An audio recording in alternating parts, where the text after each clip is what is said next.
Hare Krishna devotees, please accept my humble obeisances. All glories to Rupa. So let me start with the prayers. Om Namo Bhagavate Vasudevaya. Om Namo Bhagavate Vasudevaya. Om Namo Bhagavate Vasudevaya. Narayanam Namaskritya Naram Chaiva Narottamam Devim Saraswatim Vyasam Tato Jayam Udirayet Nashtaprayeshu Abhadreshu Nityam Bhagavata Sevaya Bhavati Uttama-shloke Bhaktir-bhavati Naistiki Om Ajnanatimirandasya Jnananjana-shalakaya Chakshurunmilitam Yena Tasmai Shri Gurave Namaha Namam Vishnupadaya Krishna Prasthaya Bhutale Srimate Bhaktivedanta Swaminiti Namini Namaste Saraswati Devi Gauravani Pracharine Nirvishesha Shunyavadi Paschatya Desatarine Jai Shri Krishna Chaitanya Prabhu Nityananda Sri Advaita Gadadara Sri Vasadi Gaura Bhaktavinda Hare Krishna Krishna Krishna Hare Hare Hare Ram Ram Ram Hare Hare. My wishes to all of you. Vanchakalpatarubhyasya Kupasindu Bhyavacha Patitanam Pavanebhyo Vaishnavibhyo Namo Namo. So it's a very wonderful section today. One more wonderful section of wonderful Srimad Bhagavatam.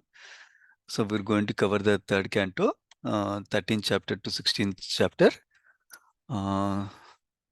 Let me, when it comes up, what we'll do is we'll cover briefly the overview, very high level overview of what we covered so far in the last 3 days, and go to the fourth section. Fourth section, that means this section basically. Okay, yeah. So basically in the first 4 chapters, we heard how Parishad Maharaj asked about asked about Vizra Maitreya Samvada to Sukadeva Goswami, and then Sukadeva starts to describe the background or the circumstances under which the Vaida Maitreya conversation happened, like that. So in that context, he explained first of all how come Vidura was outside in pilgrimage because he was insulted by Duryodhana in Hastinapur, like that. And then Vidura took it as a message of Krishna and he came. And then he went all the way pilgrimage to several places and finally reached Prabhashetra. That's where he meets Uddhava. So then that is described as bank of Yamuna river. Then after that, Uddhava, he inquires about Krishna and his family members to Uddhava. And then Uddhava goes into trance and comes back and relays a whole bunch of pastimes of Krishna Lila in a summary fashion, which we're going to see in the 10th canto in detail. And then after that, Vidura requests that he be accepted as his disciple.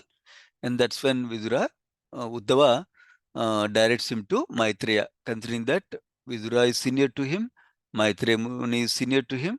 So it's appropriate that Vidura takes shelter of Maitreya Muni.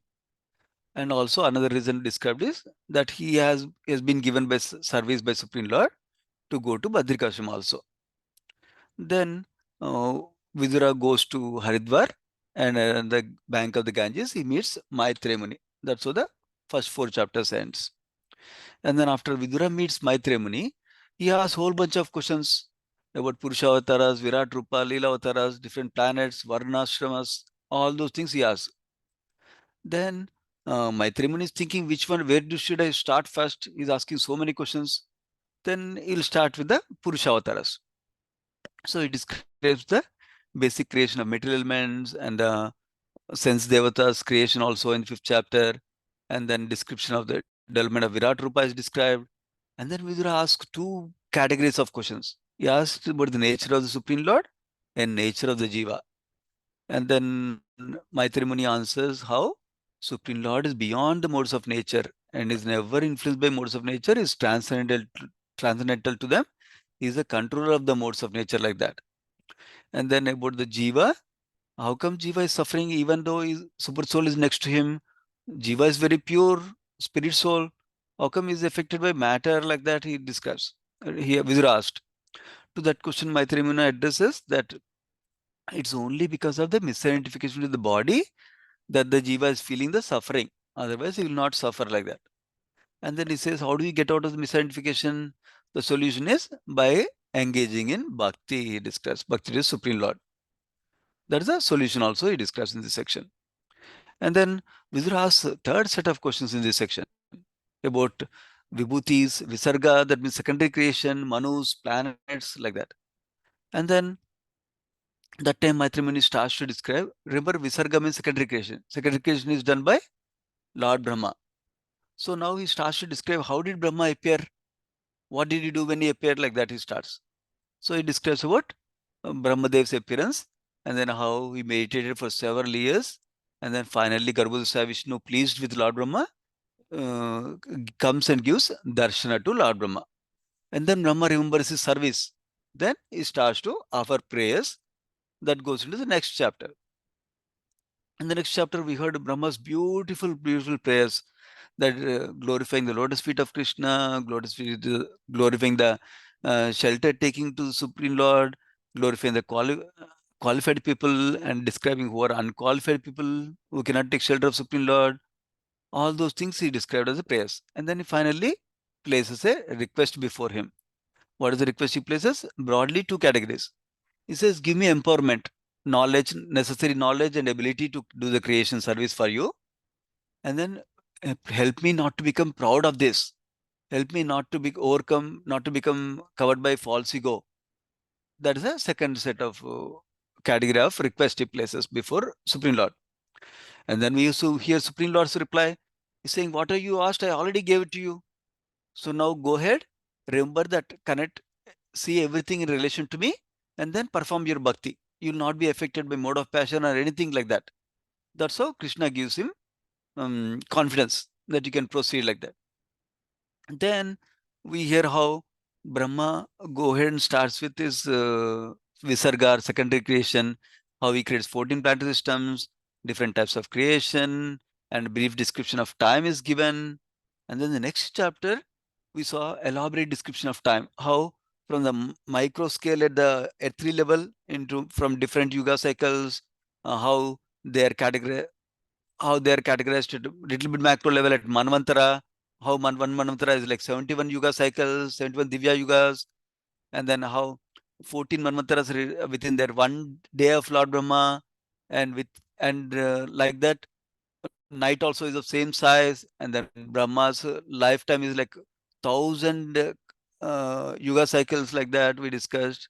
Each day is called Kalpa of Kalpa.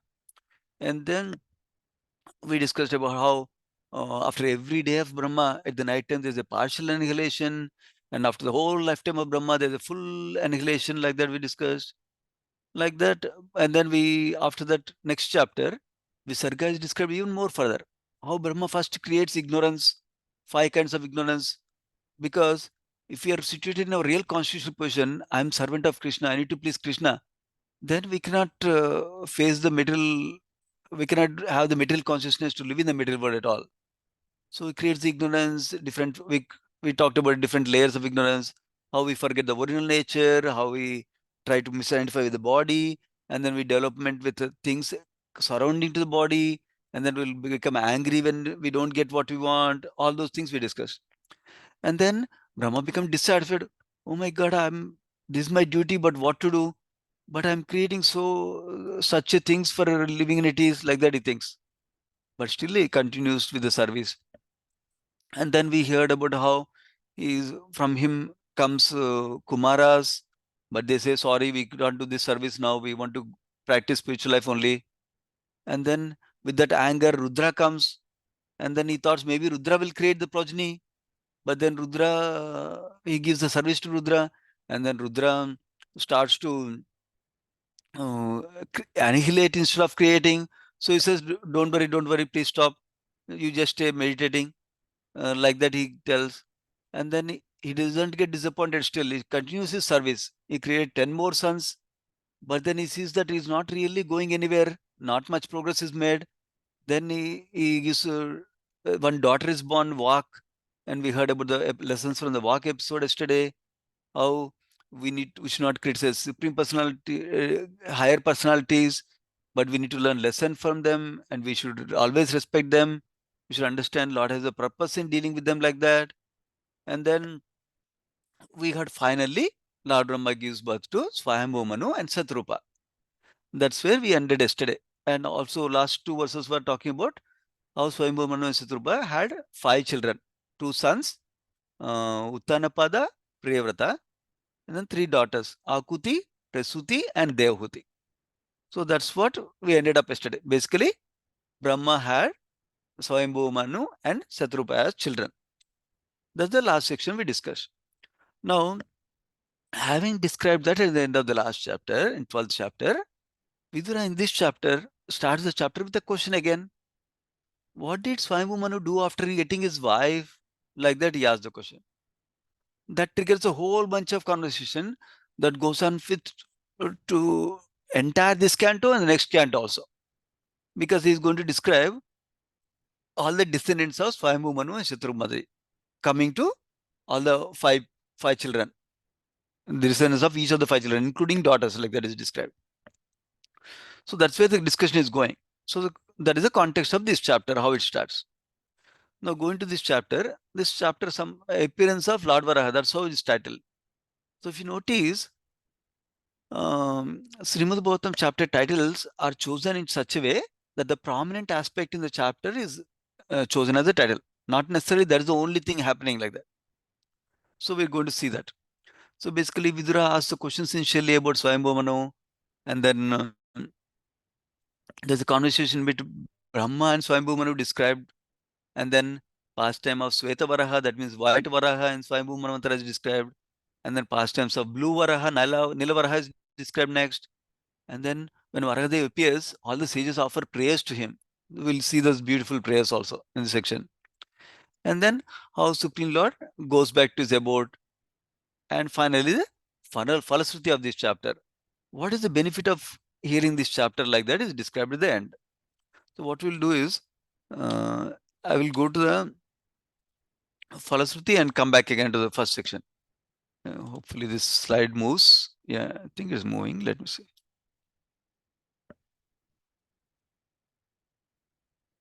Okay, I think one more, maybe 2 more.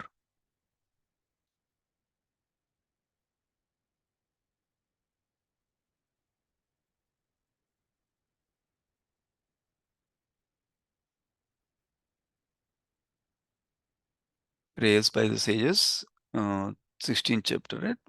Let me see if there's another. Yeah. Okay, next, if some more sections are there. This is the section. Yeah. Then, Lord returns to abode and Falasruti. Okay, good.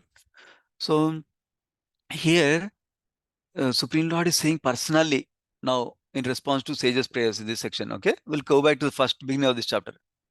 Basically, he says, who Lord is pleased with anyone who hears this pastime with devotion, and also Lord is pleased with those who let others hear it also, hear this pastime also.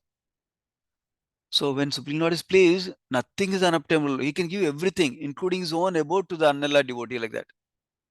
That means anyone who other than non-devotee will hear the Krishna Katha, hearing the pastimes of Krishna and his incarnations, including Varahadeva like that. Now going back to the beginning of this chapter.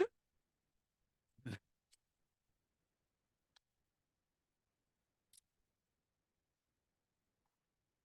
think it's moving a little slowly, but hopefully it's going.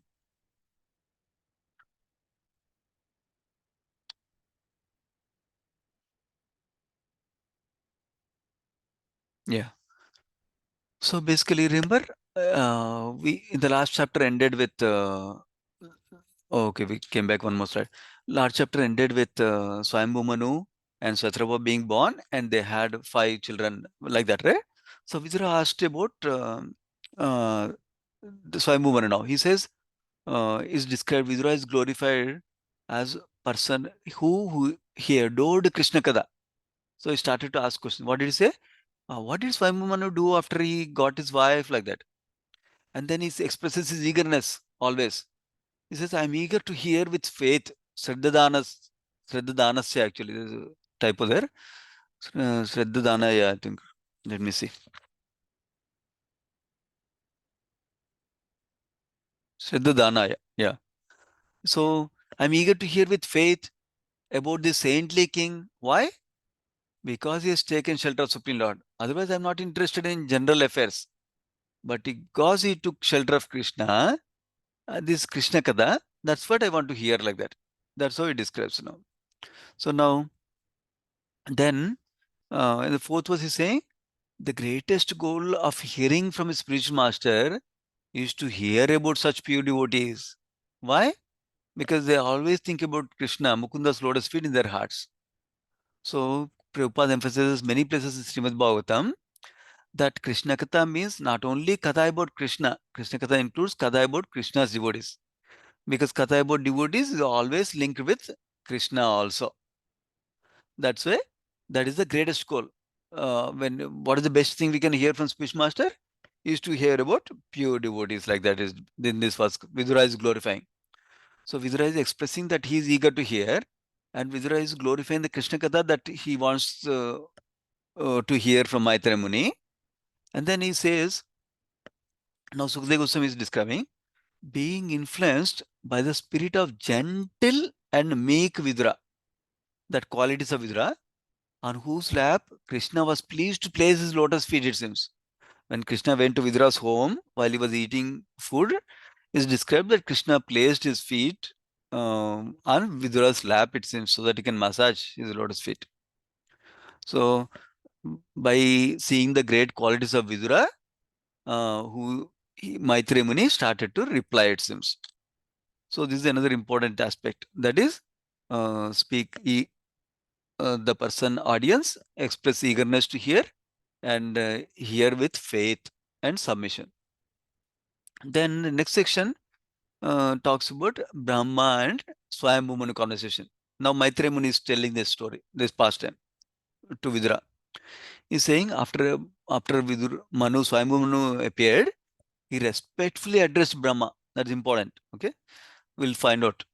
Then he says, how did he address? Please instruct us. How may we serve you? And how? By acting according to our capacity. That means sometimes we'll hesitate. If I ask service, somebody will give you service that I cannot do it in my capacity. No, he's telling, I will serve you according to my capacity. My capacity is limited, so I'll serve you limitedly, like that. Thus get fame in this life. So what is the benefit of doing such service according to our capacity? We'll get fame in this life and also superior destination in the next life. So the point is, it'll benefit this life and it'll benefit beyond this life also. That is the point being made. Not that devotees want to become famous. So now Brahma appreciated Manu as an ideal son. Why? Until now, nobody could do, nobody was so obedient. Please tell me, how can I serve you? Kumaras didn't do that. Rudra didn't do that. Like that. But this Manu is very gentle and having good qualities. We'll see them now. And is an ideal son. How is it so? We'll see. He says, Brahma is saying to Swayambhu, I am pleased with you. Why? Because of your heartfelt surrender unto me. That too with no reservation, he's saying. And he says, a sane person who's beyond envy, he adores and accepts instruction of the superior with great delight. Not that, oh my God, I got the instruction, now I need to do it. Not like that. With great delight, he accepts instruction and executes to his full capacity. We know from our Srila Prabhupada example itself how to take the instruction of spiritual master as life and soul and execute it fully. And then Brahma gives him, after expressing that how he is pleased with him, Brahma gives him 3 instructions. What are those? He says, get children similar to your quality, because you have such nice quality. Please produce children of like your quality. Number 1. Number 2, he says, rule the earth very religiously, means keeping religious principle intact. And then worship the Lord through sacrifices. These are 3 instructions he gives. So then, so the first of the instruction is about creating prajna, so he can continue the secondary creation, visarga basically. Now, he says, what will happen by doing this? By thus protecting the population, you will do the highest service unto me. And then Lord will be pleased with you. So the point we can learn is, when we do our service to spiritual master, Supreme Lord is very pleased with us. Like that. And then 13th verse, he describes why we should please the Lord. Because previous verse he says, Lord will be pleased with you, right? If you do follow my instructions and serve accordingly. Why we should please Lord? Because if somebody does lots of endeavor but doesn't satisfy Supreme Lord, it is like useless labor only. Because it is not beneficial for him only in the long term. It's not shreyas, it's just prayers, short-term benefit for the body only. Then when Lord Brahma blessed him like that and like this and instructed him like this, then Manu replies saying that I shall abide by your order. But so that means he has to create praja and rule praja religiously on the earth, rule the earth religiously. But there's no earth right now. Earth is out of the orbit and is in the Garbhodaka ocean. So please retrieve it for me so that way I can do my service, like that he says. So the background we'll hear is that Hiranyaksha took the earth into the Garbhodaka ocean. That we'll hear later on more details also. Essentially, he was looking for somebody powerful to fight. That's why he hid the earth, is described also, to fight like that. That details will come later chapters. Now, 16th and 17th verses, Brahma contemplated, how can I raise this earth like that? Because Swayambhu Manu is asking, can you please take care of the earth, bring it up from the Garbhodaka ocean? But Brahma understood it's not according to his capacity. He cannot do that service himself. Then he was praying to Supreme Lord. Then suddenly, uh, Supreme Lord came as a small thumb-sized boar in that incarnation, Varahadev. He came out from the Brahma's nostril and he became big as soon as he came out, gigantic. And Brahma was thinking, who is this? Is this some great Devata or Supreme Lord himself? Like that he was contemplating. That time, to enliven Brahma and the sages, Varahadev roars tumultuously and gives them pleasure. And then when they heard the sound, all the denizens of upper planets, Janaloka, Tapaloka, Maharloka, all of them, they started glorifying Supreme Lord with the Vedic mantras. Then the Lord understood they're trying to glorify him with the Vedic mantras and then entered the water, playing like an elephant, it is described. So now, one thing we can see is when we're stuck in a service, that means when we're not able to do service because of some obstacle, Supreme Lord helps us. That is one thing we can see how Supreme Lord as Varahadev helped Lord Brahma in his service now. Like that, Supreme Lord helps in our service also. That's one thing we can learn here. And then, yeah, now next section. This section is describing how Sveta Varaha or the white Varaha pastimes are described in brief detail. How as Lord Boar flew in the sky with the tail slashing, it seems, hairs quivering, his glance was luminous, that is bright, and he scattered the cloud with his hooves and white tusks, it seems. And this verse is important, 28th verse. Although he is transcendental, that means even though Supreme Lord took a form of a boar, which is generally considered abominable animal in the material world, but because Supreme Lord took that form, is still transcendental only. Is not affected by modes because he took animal form. Lord was imitating the action like a boar and smelling to find the earth, it seems, to search for earth by smell. Because boars also do that, it seems. In fact, Acharyas describe that Supreme Lord took the specific form. Why not some other form? Why he took this specific form? So that he can go to the nether regions of Pluto and basically Patal Loka regions where it's filthy, it seems. So to go to such a place, it's appropriate to take this form, he thought, Supreme Lord. Of course, he can do anything, but he's also enjoying the transcendental pastime like that. Like that, then he dives deep into the ocean and then like as if like he's cutting the water and then he saw the earth and he personally lifts it up. So then Lord Varaha appeared splendid since when he's carrying earth on his tusks like this. And with anger, he killed Hiranyaksha, like a lion kills elephant is described. Now, if you notice, there are two things happening here. Previous section described how Supreme Lord rescued the earth. That was a Svetavaraha avatar, it seems. Whereas this this pastime being described about killing of Hiranyaksha, that happened in another manvantara called Chakshusha manvantara, it seems. First one happened in Swayambhu manvantara. So we are hearing the description of both of them together. So then this is called Nilavaraha. So how he killed, how they exactly fighted, that goes on for almost a whole chapter that's coming up later on.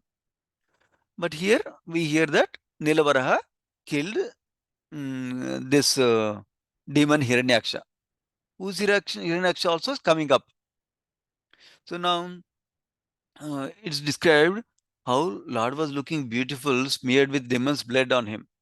Even though, just like an elephant, when it digs in the earth, is the trunk and all becomes reddish, it seems.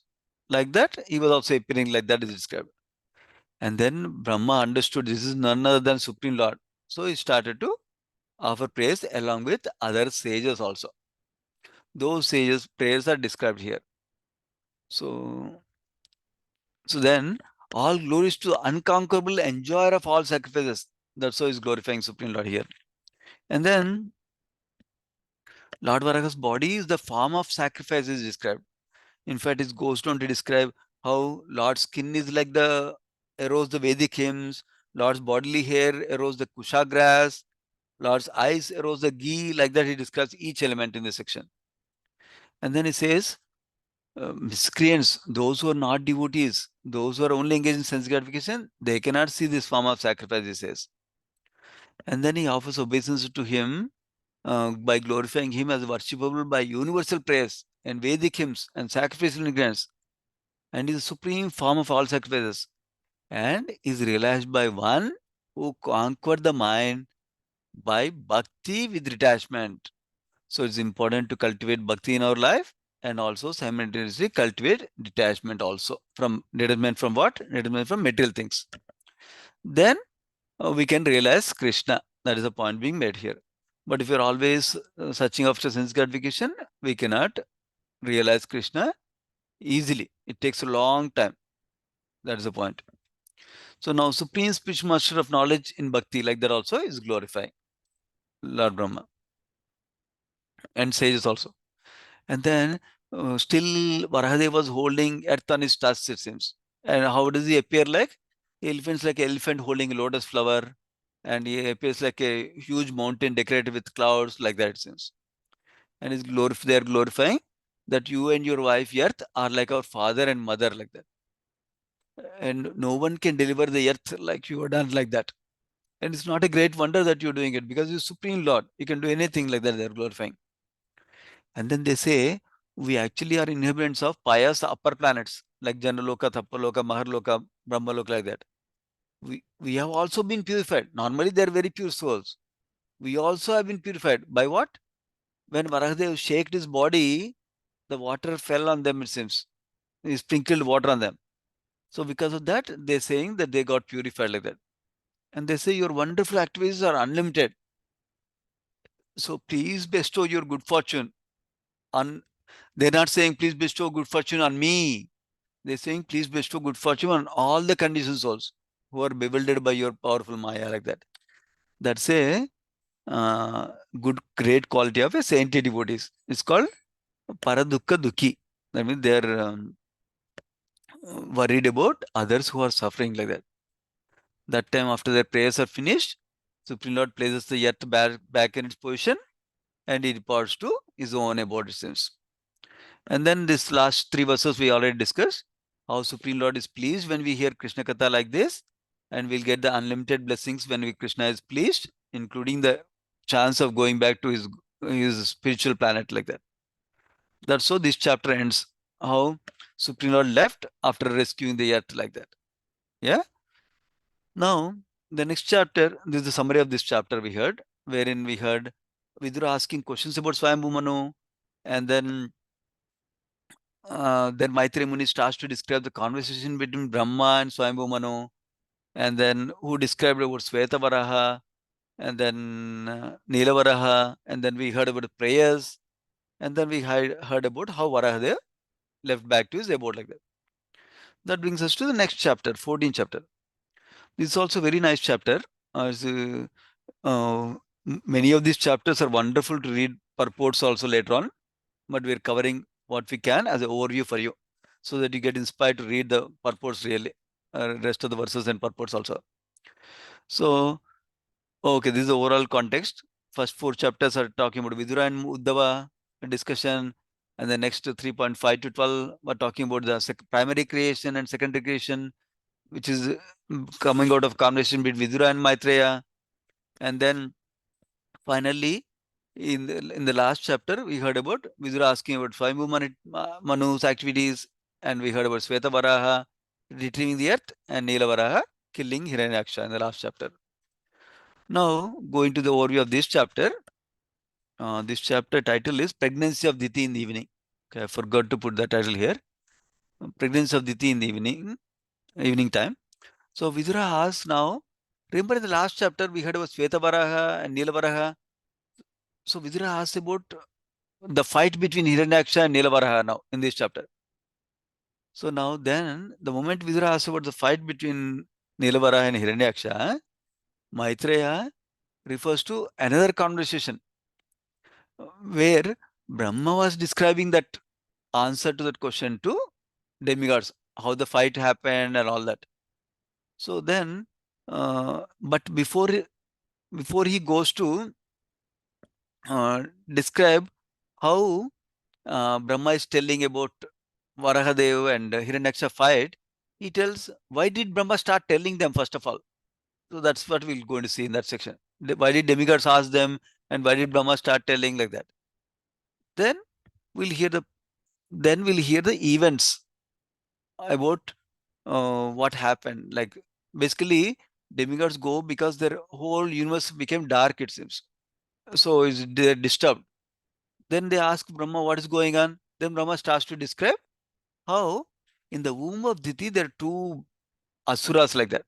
To get there, he starts with how Diti approached Kashyapa for union in the evening time, and Kashyapa's response to Diti, and Diti repents for that. Kashyapa predicts what happens, and Diti requests. This detail will be seen in the chapter, I think. Instead of covering the overview like this, it's not making much sense. Essentially, the overall essence of this chapter is we'll see a Kashyapa and Diti conversation. How Diti requests union with Kashyapa, her husband, at a wrong time. Because of that, there are bad consequences that come out of it. That is what we're going to see in this chapter. With that background, we can get into the detail.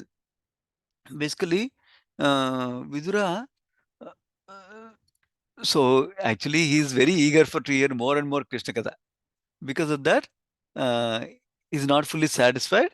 So he starts to inquire about the fight between Hiranyaksha and Lord Varaha.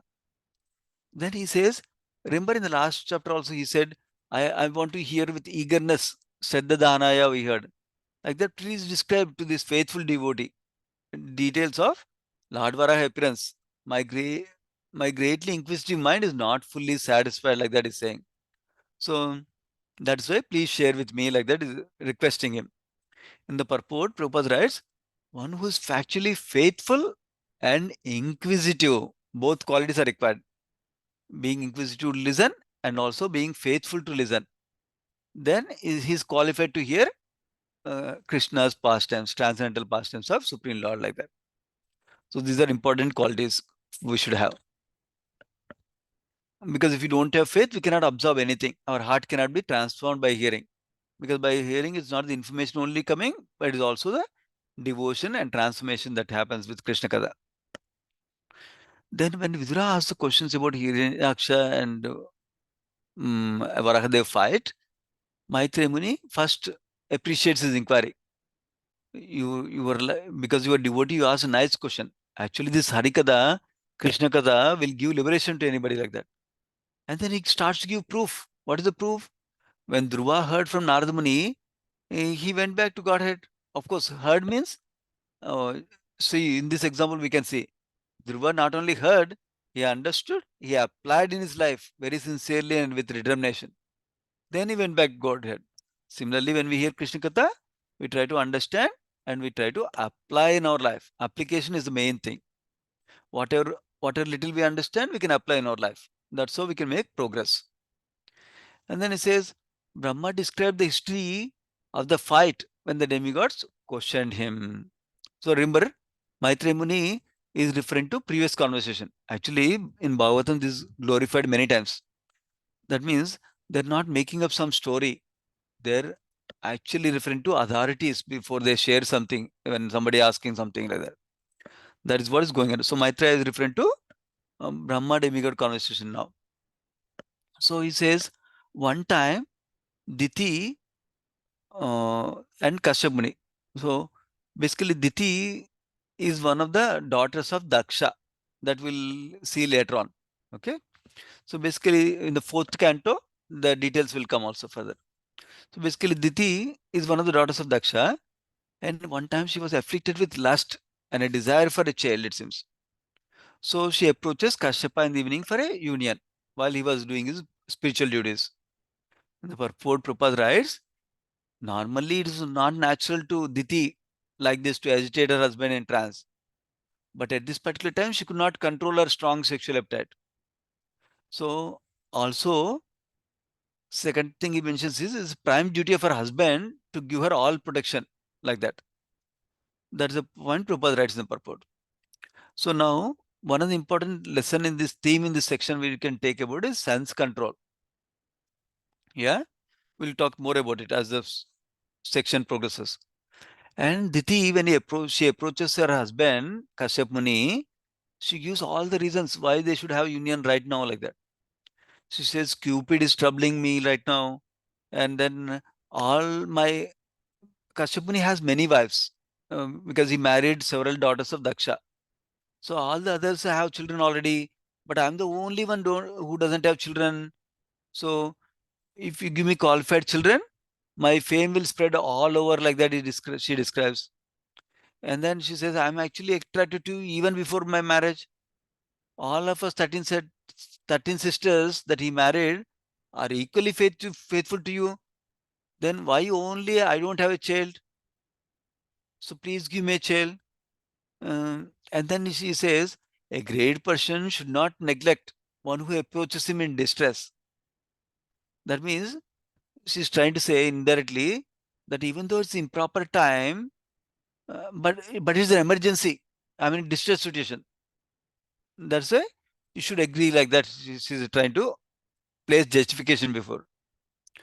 So interestingly, Kashyap Muni was not very strong, so he could not dissuade her request uh, with pacifying words. Instead, what he does, he first starts to glorify his wife, Diti. He says, wife allows husband to attain dharma, artha, and kama like that. Purport is Prabhupada says, is essential to train girls in chastity and boys in brahmacharya respectively, in executing spiritual activities so that they can cooperate and benefit. So in the childhood, if both are trained like this, girls need the chastity is very important quality, and then boys need to have brahmacharya quality. If they're both trained properly, then they understand the goal of life and they support each other in growing in devotional service. That's the point Prabhupada is making. So now, other point in the here is this section is glorifying Grihastha ashram also.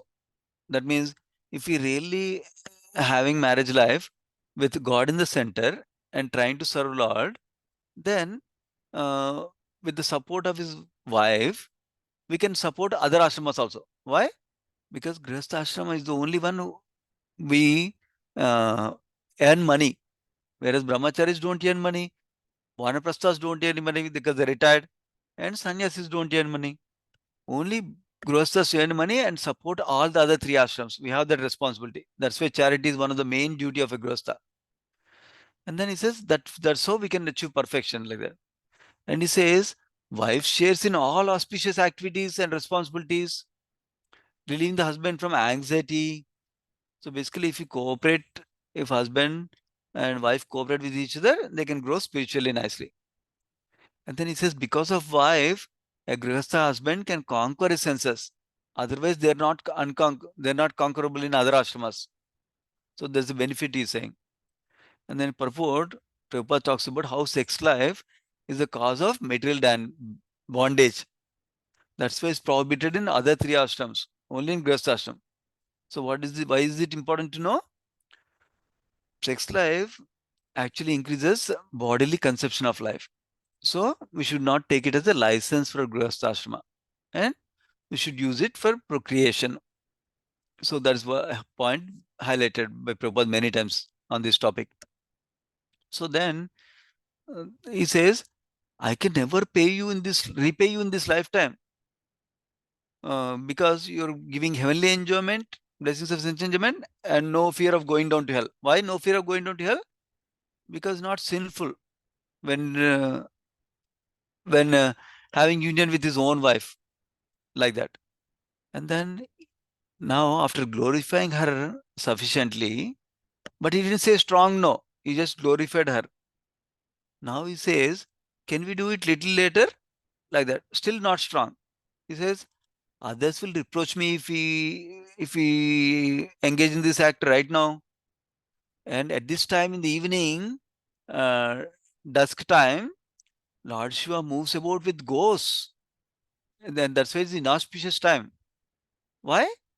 If somebody undergoes intercourse or union at that time, Lord Shiva places that ghost in their body systems. Normally, ghost means they don't have body, right? Soul with no body, no gross body. So they are given body, it says, by Lord Shiva. That's why let us not do it. This is not a good time, like that, he says. And he's saying, don't think Lord Shiva cannot see. You can hide from Lord Shiva. Lord Shiva has three eyes. So he will see us and he will punish us also, he's saying.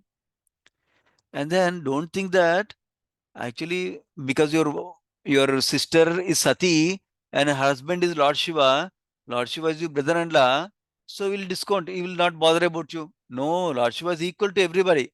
So don't expect that he will do a favor, he will punish you like that. And then he starts to glorify Lord Shiva like anything. He says Lord Shiva is very great and his renunciation of all material enjoyment is an ideal example of how one should be materially unattached. Because Lord Shiva has so much material opulence at his disposal. His wife itself is in charge of material opulences. But still, he lives in a simple way, always doing meditation on Supreme Lord. So he glorifies Lord Shiva. Then finally, Kashyap Muni was obliged and he agrees to the union basically. This is in contrast, Prabhupada writes in purport, with devotees like Haridas Thakur, who can protect himself. Even though there was a prostitute who was sent to for Haridas Thakur in a secluded place, Haridas Thakur could control his senses. That is the greatness of devotee compared to jnanis or yogis. That's the point Prabhupada highlights here. Because when we do devotion, we get the strength to tolerate the urges of senses. Not only that, we get the higher pleasure. That's why we are not after the lower pleasures also. So now, one of the important lesson is, for every mistake we make is not because we did not know. So ignorance is not the cause of every mistake. Even persons in knowledge, like in this example of Kashyap Muni, they commit mistakes. Why? Due to weak-heartedness. Hridaya Daurbalyam. That's the terminology used in Vishwanath Chakravarti Thakur's Badurya Kadamani. Weak-heartedness. Hridaya Daurbalyam. And temptations for momentary pleasures. This is a wonderful section to learn also about this topic. Basically, when we are troubled by our senses, because of material desires we have to do sense gratification, we need to be careful. It's a big topic, but I will summarize some key aspects. One aspect is, ultimately, as we grow spiritually, as we develop our attachment to Krishna, what happens is we get a higher taste, and we don't have a taste for the lower things like sense gratification, like that. That is the ultimate solution. But right now we are in the process. I'm not a pure devotee yet. So what am I supposed to do? What we're supposed to do is we put some guardrails around us. That means we we have our environment in such a way that we don't get so much of private time. We are always in the devotee association so that we don't do any wrong things like that. So we don't stay in association of opposite gender alone at any time. Like that, we watch out our environment, so that environment will support, environment will make it favorable to control our senses. Number one. Number two, we grow our spiritual intelligence.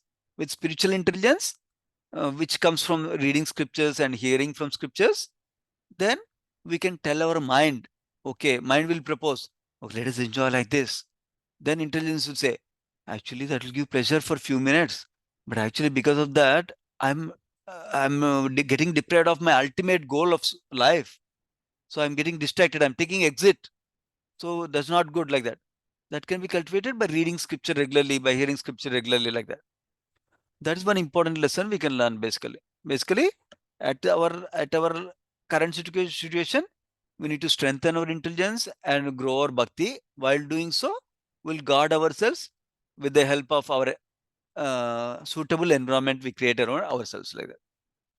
This is an important lesson. Let's go to the next section. Then, after that, finally, Kashyapa bathed and sat to chant Gayatri, which is for purification, we know. Because we hear Prabhupada always says, Hare Krishna Mahamantra is for internal purification, external taking bath is for external body purification, like that.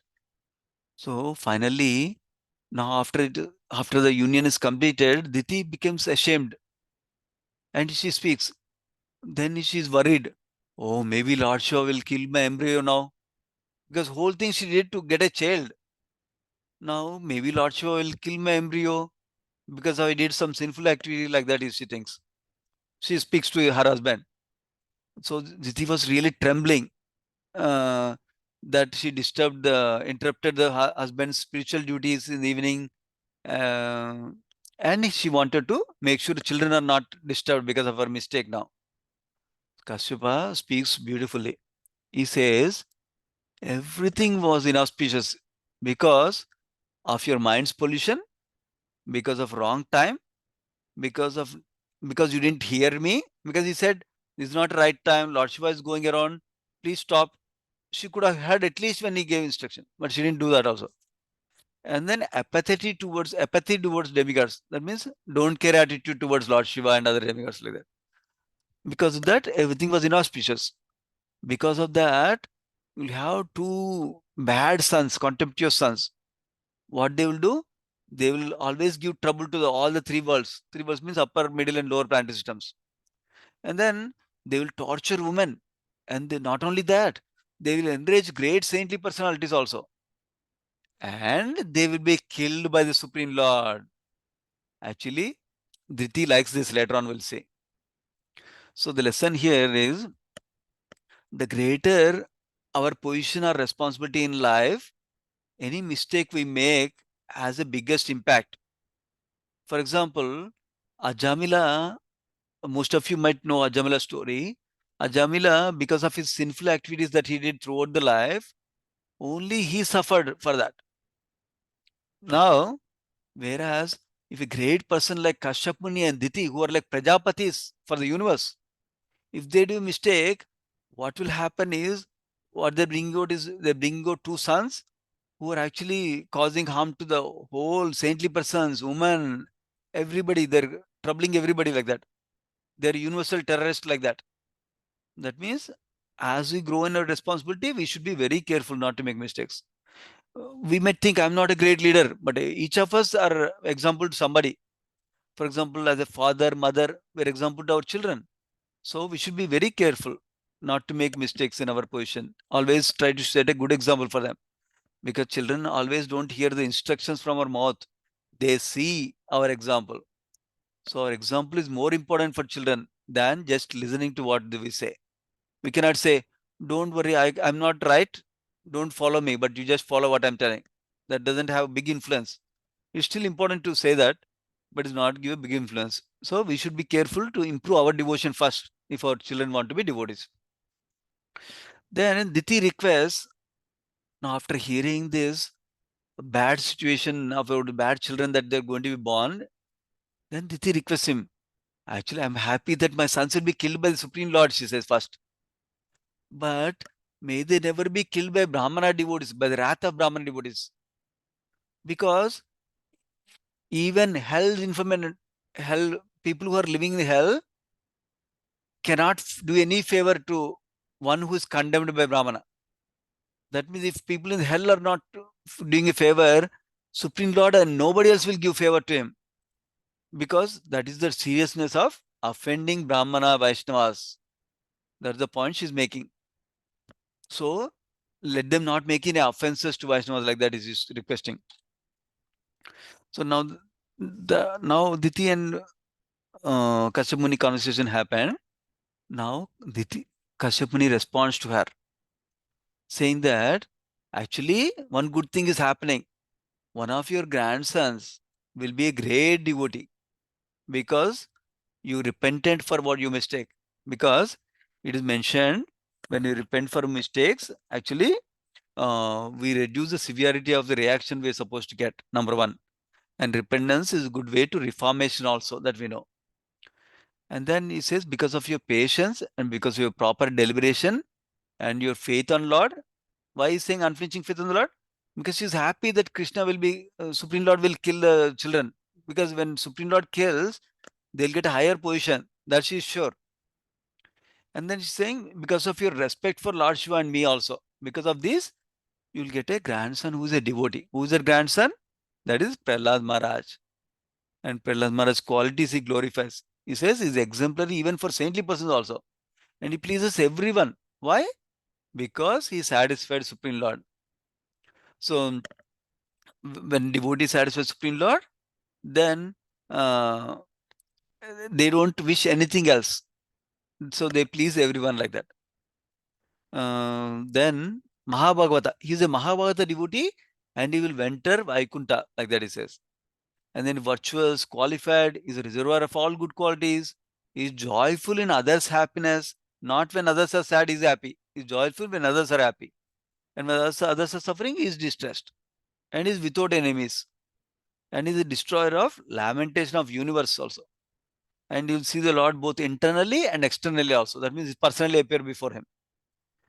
And Diti was satisfied hearing that one of her grandsons will become great devotee. And also her sons will be killed by the Supreme Lord himself.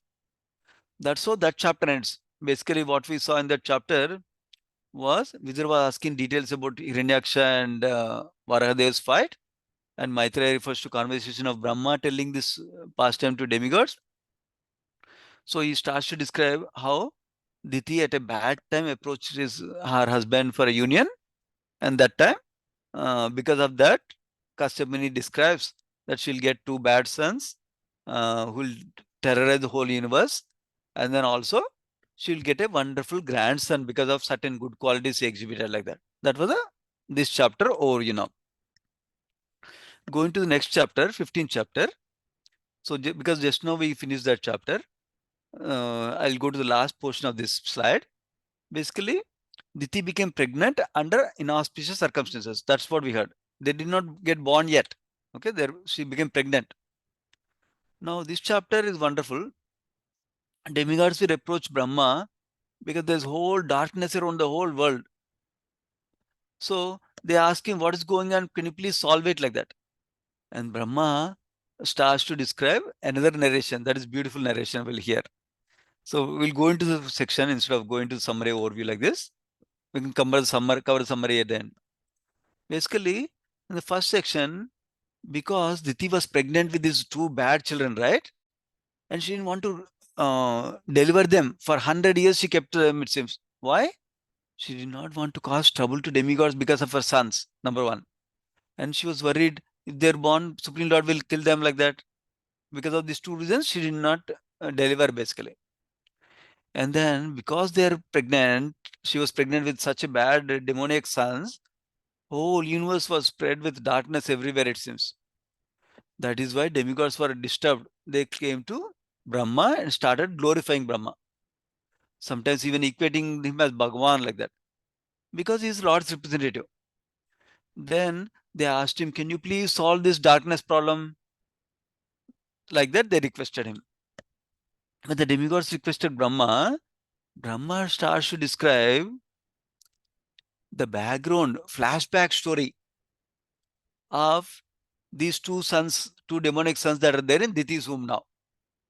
So he's trying to describe why those two sons are so powerful and who can solve this problem. Instead of telling, the whole essence is he wants to tell, Brahma wants to tell that these are Jaya and Vijaya in the spiritual world. They came down as powerful demons. That is why Diti, none of us can solve this problem. Only Supreme Lord will come and solve this problem like that. That is the essence he's going to tell. But in order to tell that, he starts to describe how great these people are. Where did they come from? So that's what he's starting.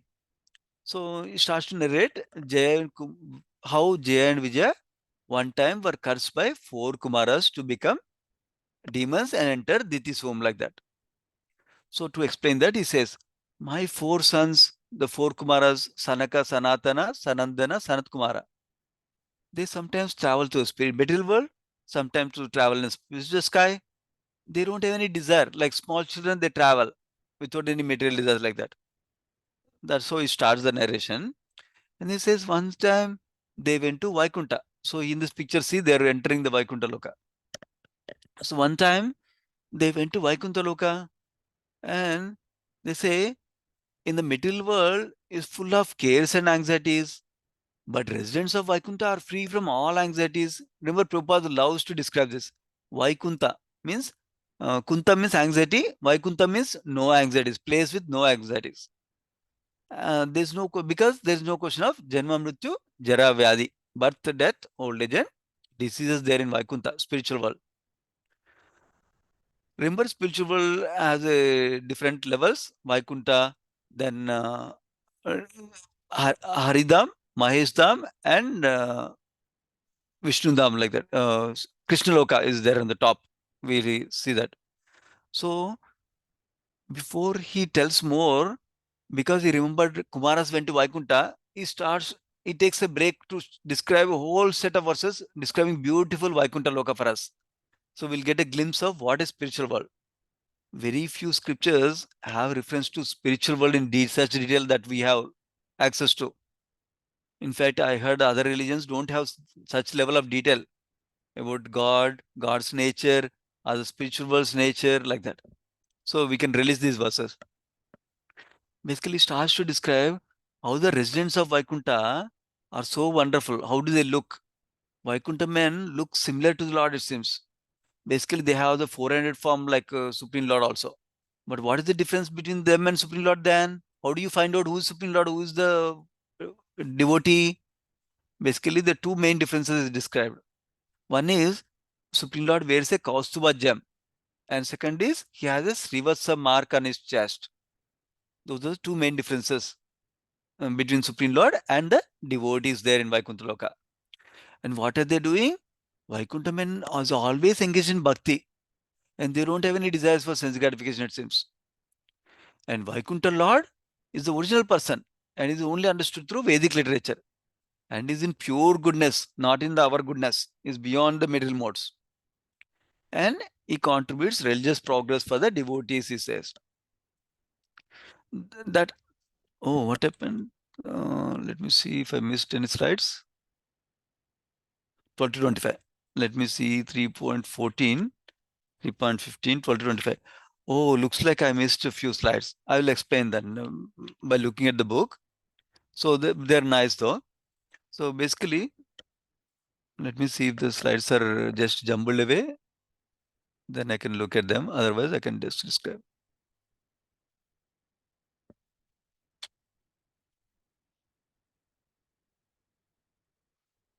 It's not moving. Okay, situation of the Kumaras, 13 to 15. Let me see.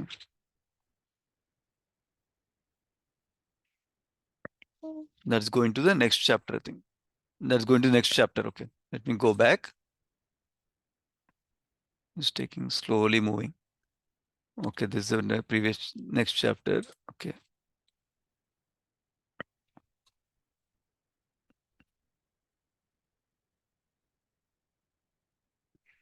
Oh, you know what? Give me 1 minute. I should have these slides also.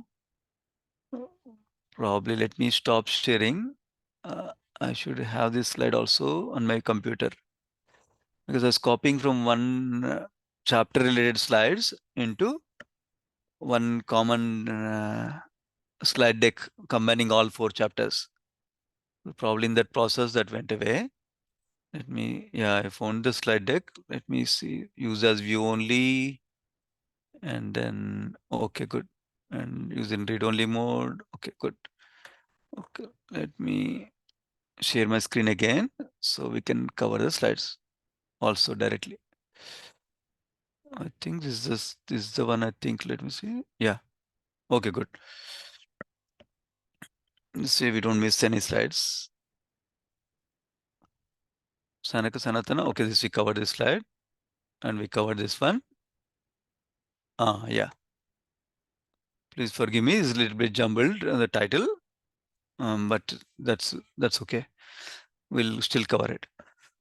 Basically, this section we are discussing is about how Vaikuntha Loka and Vaikuntha Vasis, right? So this wonderful description how Vaikuntha forest is very auspicious and there are beautiful desire trees that bear flowers and fruits of all seasons, it seems. That means not like mangoes come in summer, not in winter, not like that. This flower comes only in this fall season, it doesn't come in spring season, not like that. In every season, all the flowers and fruits will come that like that. And everything there is spiritual and personal is described. And then Vaikuntha couples, they fly in airplanes, it seems. And what are they doing? They're constantly doing kirtanam, constantly glorifying the faultless Supreme Lord, it seems. Even when they're going in the flights like that, glorifying Krishna, then some beautiful, very fragrant flower fragrance, like Madhavi flowers, it seems. Fragrance comes to them. They think that's a distraction from them to glorify Supreme Lord. So that means they're getting so much enjoyment, relish by glorifying Supreme Lord that they think this is a distraction for them. They don't have taste for that sense gratification, basically. So that is the beauty of when you serve the Supreme Lord in the transcendental law, we get so much pleasure and taste that sense gratification is seen as insignificant like that. That's the lesson Prabhupada writes in the purport there. Now, Vaikuntha birds and plants are described also. Interestingly, he says how they're non-envious, how they encourage each other. So there are beautiful flowers in the Vaikuntha Loka that has beautiful voice also like that, it seems. But they all stop temporarily their own singing when the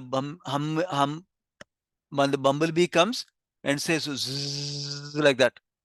Even though parrots or kokila, these birds can sing nicely, but when they hear the bumblebee bzz sound also, they will pause so that he can do service to Supreme Lord, because that is like glorifying Supreme Lord like that.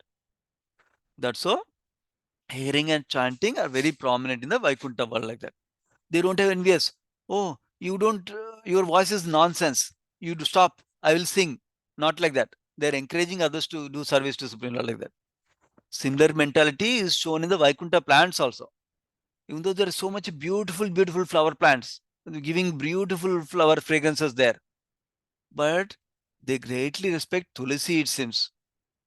Tulsi is not so beautiful looking compared to lotus flowers, different flowers like that. But still, they give great respect to Tulsi. Why? Because Tulsi did austerities and she achieved the position at the lotus feet of Supreme Lord. That is more important. Not that how I look, but how much Supreme Lord appreciates my service like that. So they understood Supreme Lord appreciates Tulsi so much that he gave the position at her lotus feet. So we should let her serve Supreme Lord like that, because she will please the Supreme Lord the best like that. So devotees, Prabhupada writes in purport, the devotees need to water Tulsi daily and collect the leaves of Tulsi and worship the Supreme Lord like that. We also hear in Purushottam Mass and Kartik Mass is especially wonderful to offer Tulsi leaf with sandalwood paste at the lotus feet of the Supreme Lord deity form like that. And then Vaikuntha airplanes and men. The airplanes in Vaikuntha are not plastic or some aluminum or some cheap metal. They're made of beautiful jewels, it seems, like emerald, gold, and some special jewels like that. And men are so absorbed in Krishna that even most beautiful men, women are there in Vaikuntha, but they don't stimulate any passion in them, it seems. Because they are absorbed in Krishna so much. That is the point. Similarly, when we are troubled by lust, we also need to increase Tivra Bhakti. When increase our Bhakti, so when absorption in Krishna increases, then we're detached from the sense gratification tendencies like that. And Prabhupada writes, in Vaikuntha also there is enjoyment of association of opposite sex, but not with sexual relationship. They enjoy beautiful features of them and speaking to them like that, not for sexual relationship. Why? Because they're already happy, satisfied, glorifying Krishna. They don't think about anything else like that. Similarly, Vaikuntha women are very beautiful like Lakshmi Devi, it seems. Sometimes they are seen sweeping the marble walls to get the mercy of Krishna, it seems, Supreme Lord. Because actually there's no dust in the Vaikuntha, but they want to serve the Supreme Lord somehow to get the mercy of Supreme Lord, it seems. That's the beautiful nature of Vaikuntha woman, it's described. Then, next section, Brahma is describing the demigods who cannot enter Vaikuntha Loka. Unfortunate people who are not interested in hearing about description of Vaikuntha Loka. Then, why? They hear unworthy topics that take away their good fortune and throws them into hell like that. So if we hear Krishna Katha, then we can enter into Vaikuntha Loka like that. Otherwise, we're distancing ourselves from spiritual world. And he glorifies the importance of human forms, where even demigods want to come into human birth. Why? Because human form is like a boat, is described with analogy, and spiritual master is like a captain of the boat, and knowledge of scriptures is like the favorable winds. That's how we can cross and achieve perfection, it describes. A human being who cannot understand, who does not understand Krishna and its abode, is completely bewildered by Lord's Maya, he says. Remember, in other sections also this theme comes. Why do the demigods want to become human beings? Other reasons given is, in the human life, there's a right balance of not too much enjoyment, not too much suffering. We have little suffering, little enjoyment. That's why we can practice devotional service nicely. If it's too much suffering, we cannot practice. If it's too much enjoyment, we'll forget Krishna. Like that. That's also described in some of the sections of Bhagavatam. Then he says, who can enter Vaikuntha now? He says, devotees who are experiencing ecstasy, ecstatic symptoms by hearing Krishna Katha. That, and when we offenselessly chant the holy names of Lord, that means they offenselessly chant, they're chanting Suddha Nama and they're experiencing ecstasy. Such devotees are ready to come to spiritual world like that. So that means only persons who have developed desirable qualities, devotees, they can only come to Vaikuntha Loka. Who is telling all this? Brahmadeva is telling to demigods. Why is he telling? Because demigods are asking, oh, why is this whole darkness is there? Can you solve it, please? Like that. That's why he's telling them how those personalities are very great personalities. So now Brahma starts to describe next section how the circumstances where Kumaras cursed Jaya and Vijaya like that. He says by the strength of Yogamaya, Kumaras reached Vaikuntha and they already crossed 6 gates, and they met at the next gate. They met 2 gatekeepers at the 7th gate, and they saw them. When Kumaras saw them, they already saw them. They are a little agitated seeing them like that. That means Jaya and Vijaya appear agitated. Kumars were like small boys of 5-year-old and they were naked, but they were self-realized. Jay and Vijay blocked their way. You cannot enter like that. And then Kumaras are saying, where is the possibility of enemy coming here? You must be imposters. How did you get into Vaikuntha Loka? In Vaikuntha, everybody is nice to each other. Then why are you fearful that something is happening in Vaikuntha Loka? So they say, you should get punished. So go to the material world where there are 3 enemies, lust, anger, and greed, like that. That's how Kumara's angry cursor devotees of the Lord. And this is considered Vaishnava Aparad. Later on, we'll find out. Actually, even though it has happened by Lord's will, because of several reasons we'll discuss also in the coming chapters also. So then, when Kumaras cursed them like that, Jaya and Vijaya became fearful of the curse. And they didn't say, please take away the curse. They didn't say like that. They said, we're okay with your curse, but because we neglected great sages like you, we accept the punishment. But we pray that we will not forget the Supreme Lord due to illusion like that. They want to always remember Supreme Lord. Whatever state they go into, doesn't matter to them. That is the request they are asking. This is the greatness of devotees. They want to always remember Krishna, even if it is the cost of some suffering also. There's a note here. Because of the genuine repentance of the doorkeepers, Kumaras received the mercy of the devotees, Jaya and Vijay, it seems, even though they offended them. But Kumaras also repented their cursing devotees. That we'll see in the coming verses. When the Supreme Lord personally comes, that time they'll say, "Oh, we are so sorry we offended you by cursing your gentle devotees who are faultless," like that they'll tell. So now Supreme Lord arrives at the scene. Why does Supreme Lord arrive at the scene? Along with Lakshmi also he comes. Why? Because some humility arises in the heart of Kumaras. Oh my God, we curse these faultless devotees, like that. And then, um, because of some bhakti that attracted Supreme Lord himself, is described. Lord also wanted to give the Supreme Lord's personal experience to the Jnanis. Kumaris were at the Jnana platform, it seems. But they'll get transformed to become devotees soon. We'll see in this chapter itself. So he wanted to give an experience of bliss of his own Swarupa and Lakshmi Devi, both, it seems to them. And then he wants to stop further strain between Kumaras and doorkeepers, so they don't go more escalation doesn't happen in their anger and conversation like that. So Kumara saw the beautiful personal form of the Lord with his devotees, it seems. And then Lord pacified both Kumaras and Jaya Vijaya. How did he do that?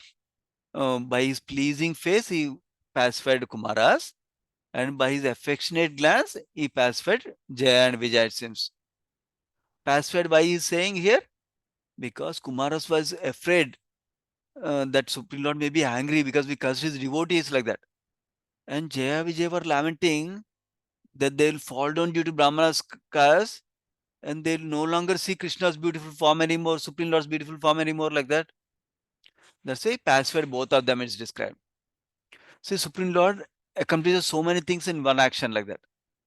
So finally, Kumaras got transformed from Gnana tendencies to personal conception of the Lord in Bhakti when they smell the fragrance of the Tulsi. You can see the Tulsi here, along with the sandalwood paste that was there on the lotus feet of the Supreme Lord.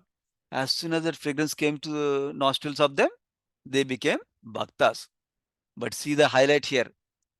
Even though they became Bhaktas, this is very important to understand. Even though they became Bhaktas, they could not reach any of the higher rasas, not even Dasya Bhav. Forget about Sakya Bhav, Vatsalya Bhav, or Madhurya Bhav. They could only achieve Santa Bhakta, it seems. Why? Because they offended Vaishnavas. That's why we should be very, very, very, very, very, very, very careful not to make any offenses, especially to Vaishnavas, like that.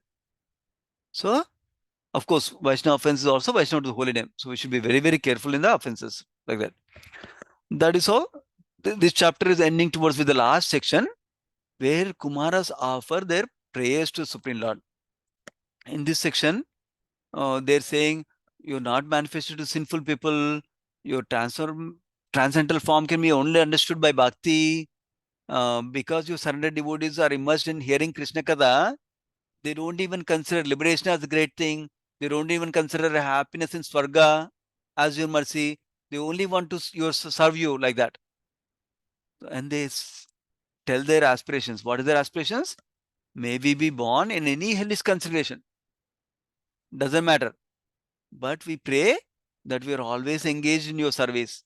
Minds are engaged in your service. Our words speak about you, and our ears about your Krishna Katha. Even hell with bhakti is preferable to liberation. That is the beauty of devotees, like that. Then they finally offer their respects to his eternal form, they say. And they're saying that it's Supreme Lord Darshan satisfied their mind and vision. That's how this chapter ends. So in this chapter, we saw how demigods approach Brahma to find the solution for the darkness they are seeing. Brahma describes the beautiful Vaikuntha Loka and the residents and the non-invasive nature of them. And then how Kumaras enter the Vaikuntha realm, and then they curse Jaya and Vijaya, and the Supreme Lord arrived there and pacified both of them. And then Kumaras offer prayers to the Lord also we saw in this section. So this is the 15th chapter. We'll go back to the last chapter of the day. Oh, screen sharing has stopped as the shared window is closed. Okay.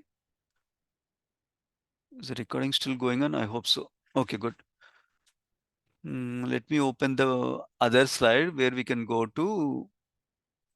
Oh, other slide died down. Let me try to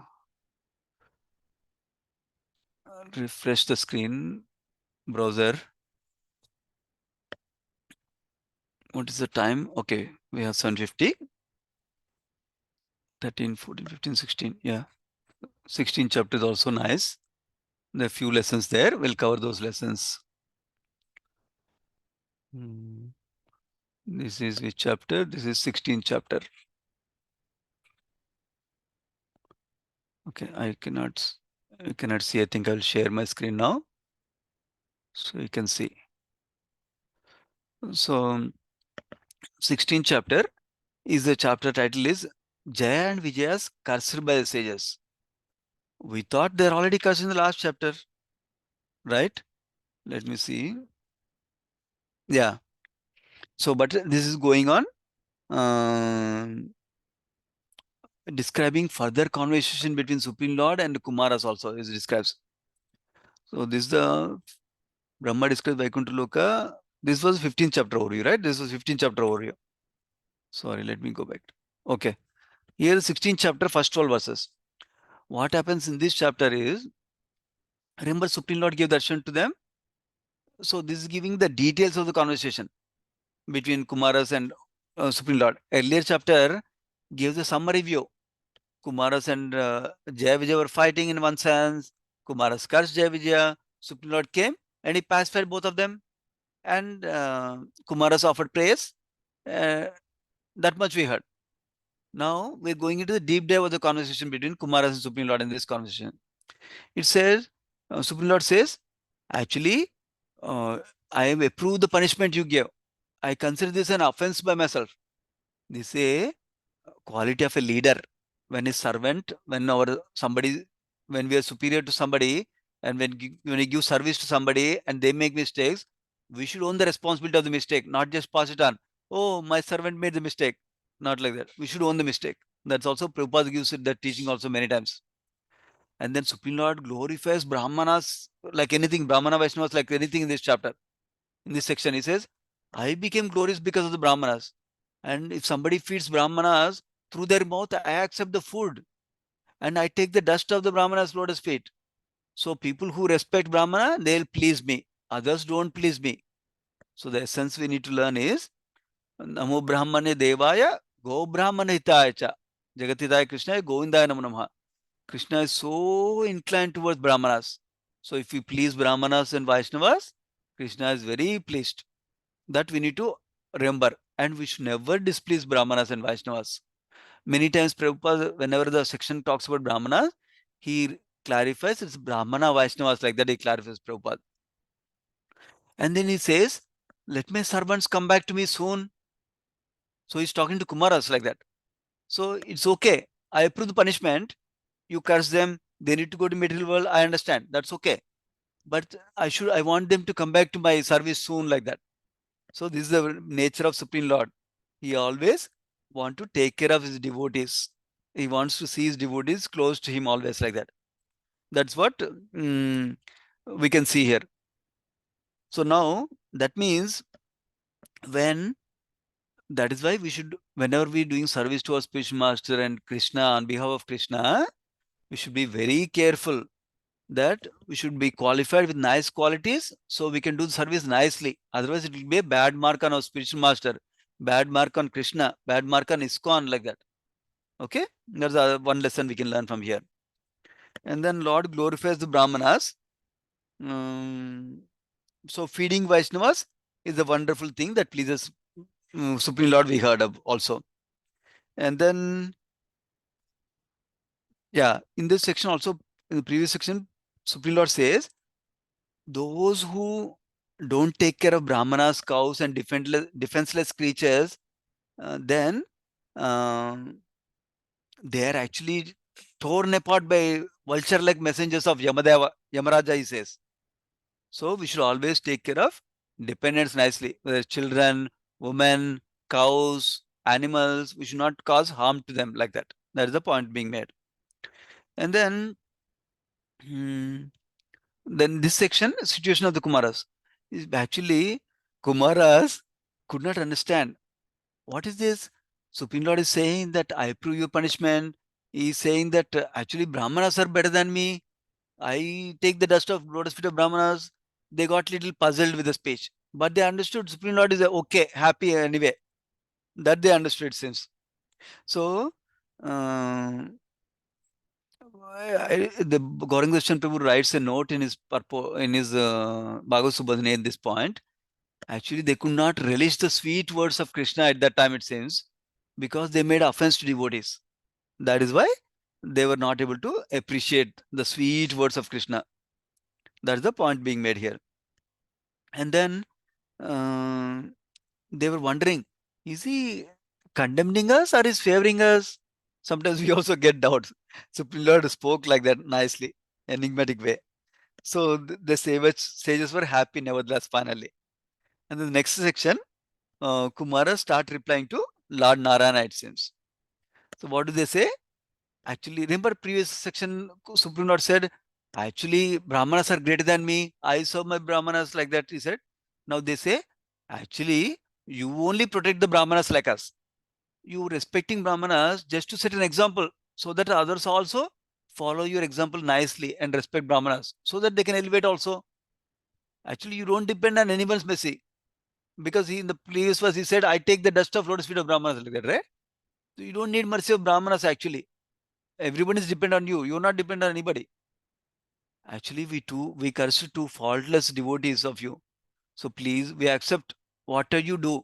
Uh, Either you remove punishment for them or you give punishment to us. We are okay. Whatever you do, please do like that. They are praying to him. So this is 1625, right? Yeah. There's one more thing in the 22nd verse. I forgot to write down here. Basically, they are requesting that kindly destroy passion and ignorance by goodness to benefit Brahmanas and demigods, like that they also say. They say, you're protector of Brahmanas because you increase mode of goodness. You reduce passion and ignorance. Actually, we'll see this in later on, I believe in the sixth canto, beginning, where it is described when mode of goodness increases, that is favorable to devotees and demigods like that.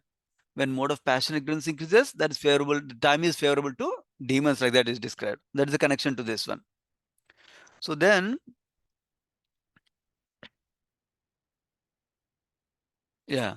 And they say, actually, you are a Supreme Lord. Even though you're acting like you are submissive to Brahmanas, actually you are Supreme Lord nevertheless, like that. Your position is not disturbed, like that they're saying. And then next section, Supreme Lord replies to them. He says, actually, the punishment you gave to them is approved by me, ordained by me. Like that he describes. That means it's his own desire that this happens like this. There are multiple reasons for that is described by our acharyas. Couple of them I'll mention. One of them is Jaya and Vijaya actually wanted to give pleasure to the Lord in fight, it seems, because they understood Supreme Lord cannot fight in Vaikuntha Loka.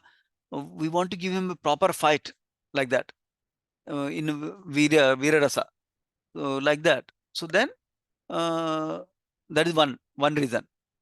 Now through this pastime, he is giving opportunity for them later on to fulfill the desire of Supreme Lord himself. Second thing is, one time they blocked the entrance of Lakshmi Devi herself, it seems, when she was trying to enter Vaikuntha Loka to meet Supreme Lord. Because Supreme Lord said nobody should enter like that. Then Lakshmi Devi became very angry. Lakshmi Devi want to make sure they're punished. So Supreme Lord indirectly is making Lakshmi Devi's words come true now by giving them punishment in this way. That is the second aspect. Third aspect is, whenever somebody displeases Brahmanas, then Supreme Lord is not pleased with them. They will have to face consequence like that. That's the other thing also we can see here. Ultimately, Supreme Lord made all of the things come through to this incident of cursing by Kumaras to Jaya Vijaya. So sages finally departed back to Vaikuntha Loka. And then, no, not Vaikuntha Loka. They departed from Vaikuntha Loka. Sorry. And then, actually, in this purport, Prabhupada writes something. Actually, they did not get the permanent residence in Vaikuntha Loka, it seems. They had to go back. It's like a visa situation. Short term, they came like that. Even though they entered into 6 gates like that. And then, Lord to Jaya and Vijaya. What does he say to Jaya Vijaya after Kumaras go? He says, I don't want to remove the curse of Brahmanas. Go to the material world. Lakshmi foretold this. This is the indirect mention of that. Lakshmi foretold this will happen. But he says, you'll return to me by meditating on me in anger. Remember, this is showing the two things. Remember, Jaya Vijaya, when they're asking Kumaras earlier, who cursed them, please make sure we don't forget like that, right? Lord is assuring them, you will not forget, you will always be meditating on me, even though you're going as demons, like that. That's the other point we can learn from here. Actually, we can see this pastime later on, that thinking of Krishna, even as a demon, will cleanse them like that. So now the last section of this chapter, where Lord Brahma concludes this narration. He explained narration of Vaikuntha Loka. He explained about how Kumaras cursed Jaya Vijaya, how Supreme Lord pacified both of them, like that. And now he says, Jaya Vijaya fell down from Vaikuntha Loka, entered the Diti's womb. Because of that, these twin asuras disturbed all of you with the darkness. I cannot do anything. Only Supreme Lord can come to our rescue. Like that is concluding basically. So this is the essence of this chapter. Basically, we heard how Brahma is narrating the flashback scenario, how the babies in Diti's womb are actually Jaya Vijaya, who became great demons due to the curse of Kumaras, like that. I think this is the last slide. Yeah, this is the last slide. Hopefully you got some relishment with this nice Kada. So let me know any comments, corrections, or questions you might have, so we can discuss. Alvagni Mataji, please go ahead, Mataji. Hi, Hare Krishna. Thank you. I want to ask, what is Santa Bhakti? Okay. Thank you, Mataji, for the question. Basically, we have a relationship with Krishna in 5 different rasas, right? Like Supreme, like Sri Prabhupada writes in Bhagavata and also Srimad Bhagavatam, 5 different rasas. First rasa is called Shanta rasa, that means neutrality. Second rasa is called Dasya rasa, that is as servant. We're serving Krishna as a servant.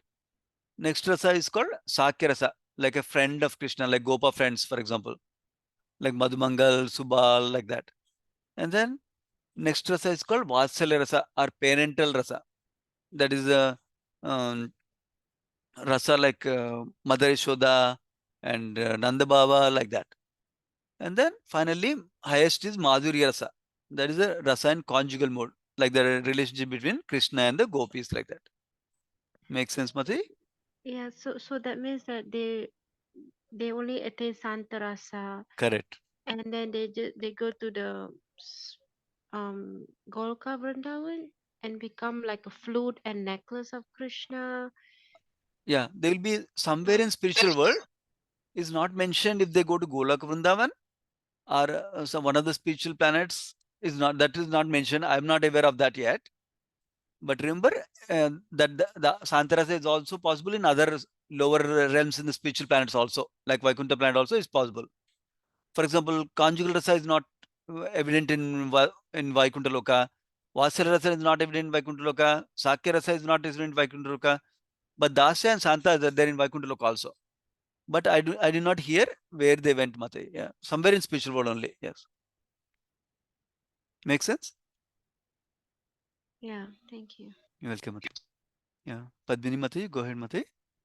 Hare Krishna Prabhu, thank you for your presentations. It was making very interesting notes in between. Only one small question I have. In the earlier slides, you said worship the Lord with sacrifice. Mm-hmm. I wanted to know what is that sacrifice about? Because what does that sacrifice really mean? There are several types of sacrifices.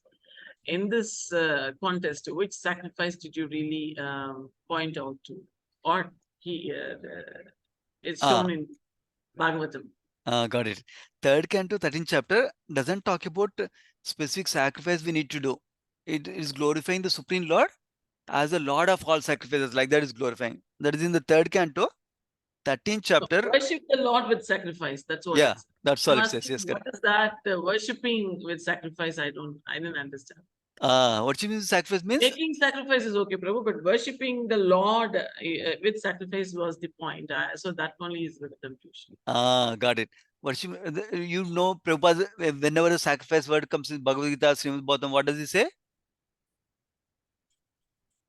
He Which one, tells Prabhu? about, yeah, Which one? I didn't get you properly because whenever sacrifice comes in Bhagavad Gita, Srimad Bhagavatam, Sri Prabhupada immediately comes to one point. Can you recollect? Sankirtan Yagna. Sankirtan Yagna. Basically, for a Kali Yuga, the best sacrifice we can do is the Sankirtan Yagna, that is chanting of the holy name. And how that is connected is worship. Worship not only means like deity worship, offering some articles to Krishna. Worship also includes offering, like even chanting is a kind of worship for Krishna, not just the deity worship. I don't know if the question is coming for that. Chanting also, any form of offering anything, doing anything for Krishna, for his pleasure is also considered as worship only. worship is sacrifice here, Prabhu. No, you were asking, your question was, how can we Worship worship the with Lord with sacrifice, right? sacrifice. There are two words coming. Worship the Lord with sacrifice. Yeah, In the overview, I think you that in yeah. the earlier slides. That's 3.1. That means, yeah, we can worship the Lord by doing sacrifice. For example, by chanting the holy name, we're worshiping the Lord, we're glorifying the Lord, like that. Oh, so it's only meaning chanting. Chanting is one way of sacrifice. I can even play with my son. That can be a sacrifice for Krishna also. Meaning, I'm in the right mood. Krishna has given me this son. I need to give him.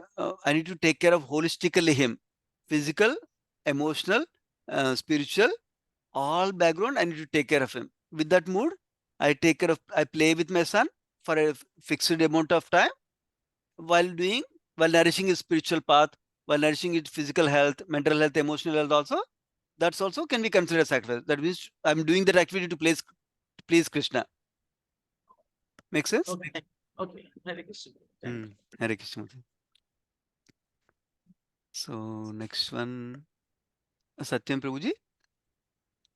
Hare Krishna Prabhu. Dhanavad Pranam. Jai Shri Prabhupada. Dhanavad Pranam Prabhu. Jai Shri Prabhupada. Thanks for the nice class, Prabhu. Yeah, I don't have any question, but Padmini Mataji, she was asking, right? So I heard some of the lectures, I don't remember from whom. For example, we are taking prasadam after offering it to the Lord. So even if we are very hungry, eager to eat something, but we offer first, then we eat. So that's also a kind of a sacrifice, right? Correct. Sometimes we feel like, okay, let's watch some movies in Netflix or something like that, right? Or go to movie theater. But instead of going there, we go to a temple and go to like Harinam Sankirtan and all. So that's another kind of sacrifices. So I heard, I just Nice. wanted to. Yeah. Thank you so much for sharing, Prabhuji. Yeah. Prahadanand Prabhu, please go ahead, Prabhuji.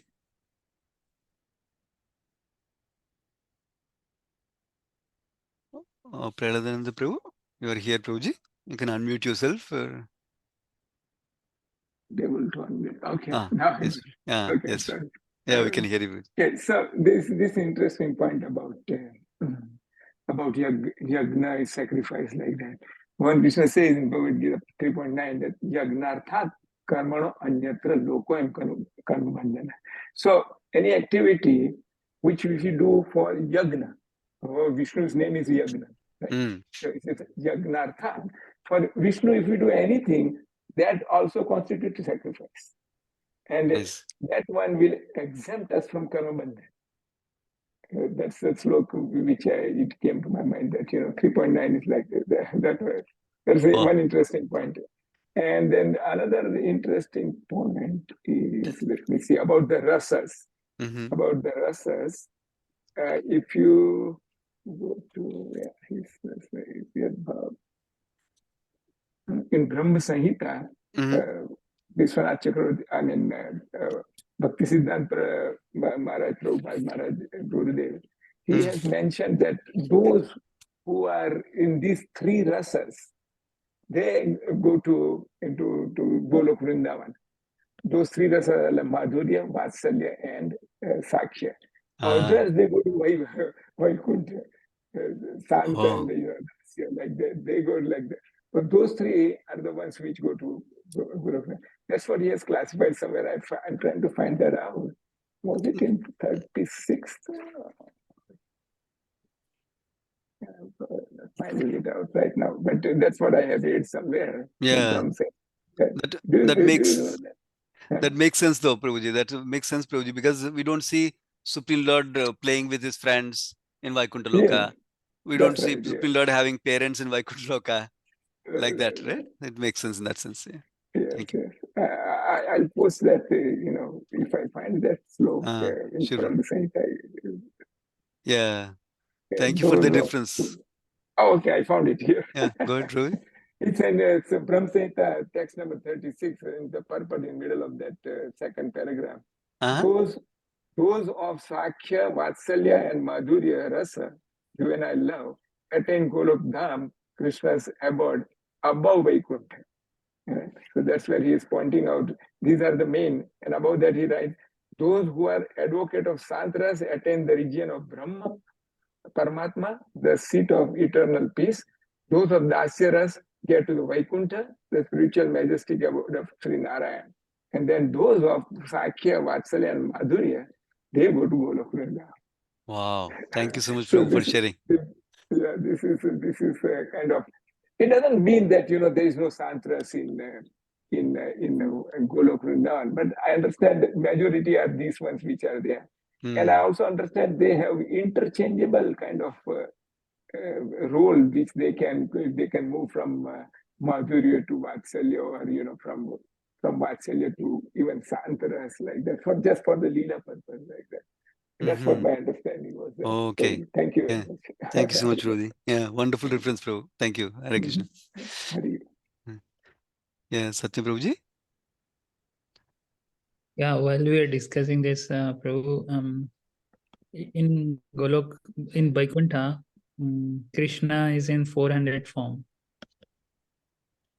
So does it has all 64 opulences, or is just the Vishnu? We hear that, right? Vishnu has 60 opulences, whereas Krishna has 64 qualities, like that it is described, right? Four special qualities of Krishna. You heard that before? Yes. So 60, that is like in the material world, like from Mahavishnu, or in Vaikuntha also all this. Vaikuntha also. Yeah, he's the expansion of Supreme Lord, but he can only exhibit the 60 qualities only, like that. Yeah. And can you repeat, Prabhu, one more time? Like, what are the 4 qualities? Those additional qualities.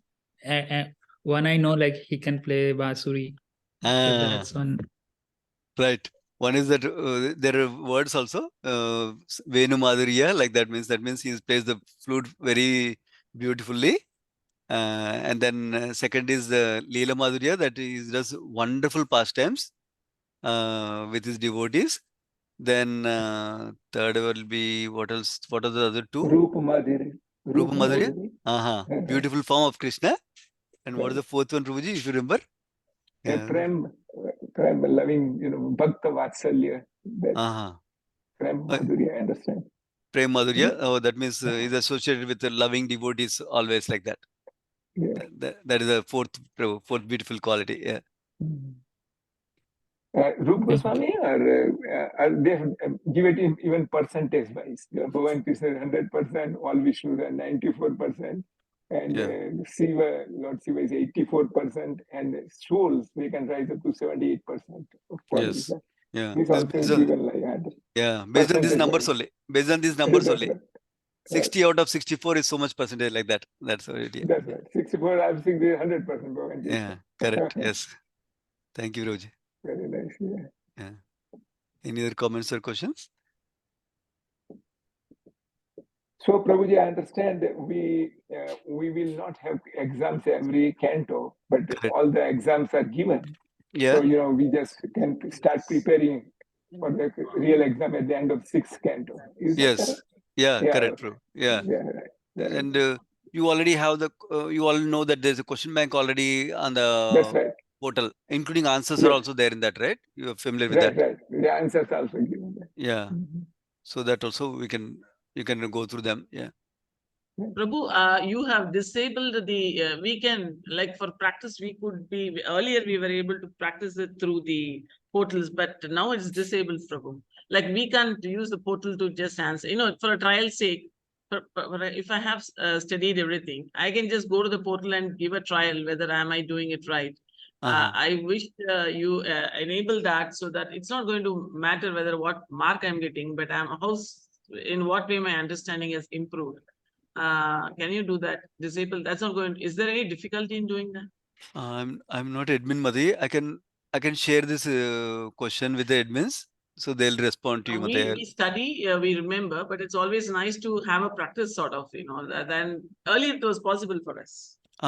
Okay. So like they have 5 attempts and something like, it's only just for the practice purposes we used it. So Okay. our request is kindly enable that, so that once we study, we try to see how fast we can do that. It all means that how fast you can do that. In any competitive exams, it is like that. It's not matter whether you know the answer or not. If you're thorough, you can do it in a short time. You Got have you. doubts everywhere here and there, then you're going to take a long time. That's all. Got you. So I'll this is a request from my side. You please yeah. reinstitute that. Sure. I'll share with Muktadaga Mataji, who's the admin, and she'll share with the leaders of this course, so they Yeah. can discuss, Mataji. Yeah. I will ask Thank them you. to respond back to the group also. Thank you. Yeah. Thank you, Mataji. Hare Krishna. So I have a yeah. issue here. For the Canto 2 question bank, like on Sunday that I tried to do, but it says the question is not there. And then my friend also who joined this class, she also not able to do it. And then we send message to the admin, I think, and there's no response at all. So is it possible to open the question back so I can try to do it? Yeah, that's the same thing Padmini Mataji was requesting. So Oh, I don't have the capacity to do that, but I'll share your the interest and need that you're sharing for practicing. So I will ask them so they can make a choice. Basically, at the end of Canto 6, you'll see a question bank. Basically, that's the idea. Yeah. But I understood for practice sake, you were asking some practice. Can they create a practice area like that? So I don't know if they can do that or not. I'll ask them, Mataji. So I'll ask them to respond also in the group. yeah, Yeah. like open that thing again. So they Yeah. have the opportunity to do it. Sure, I'll share with them. I don't know what is the what is involved in it, what are the drawbacks of it. I'm not sure, but I'll share your request. So I'll ask them to respond also in the group for all of you to see the response. Yeah, sure. Bro. Let me. I think Satyam Prabhu is asking whether there's class tomorrow or not. Let me see. I will definitely respond in the group for sure. I'll see if they have the sheet handy to see readily. If I can find quickly, I can tell you also. Let me see.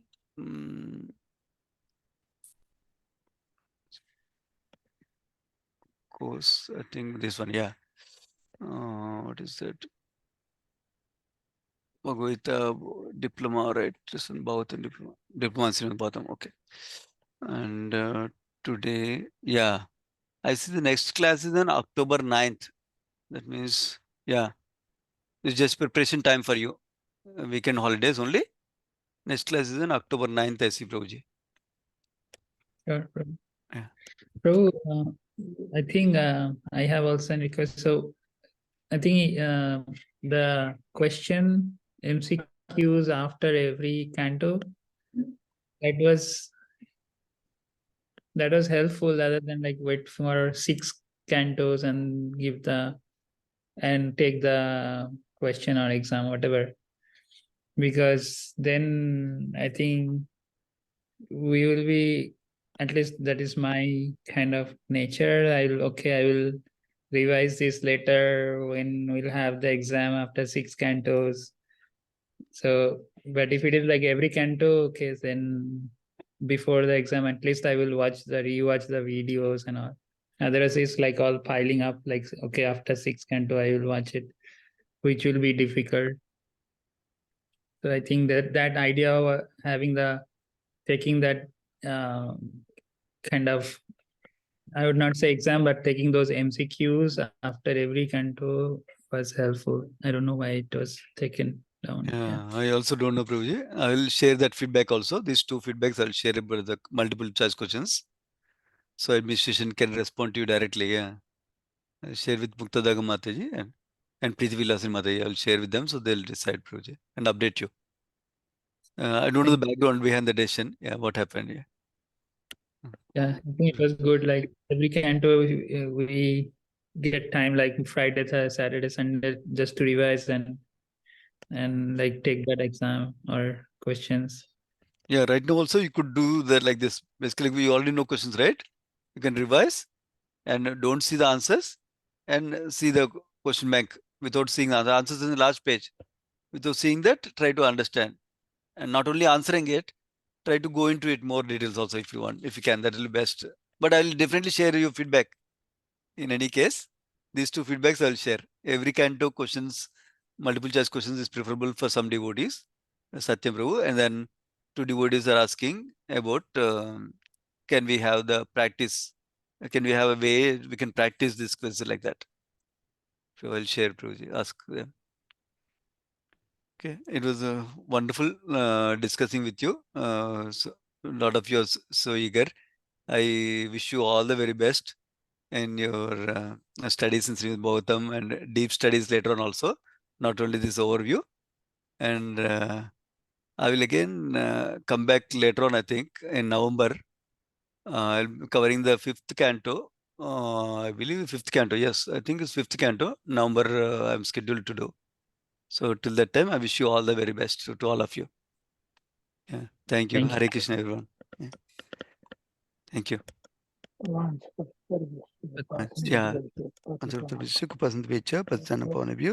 Vaishnavibhyo Namo Namah. Srimad Bhagavatam ki jai.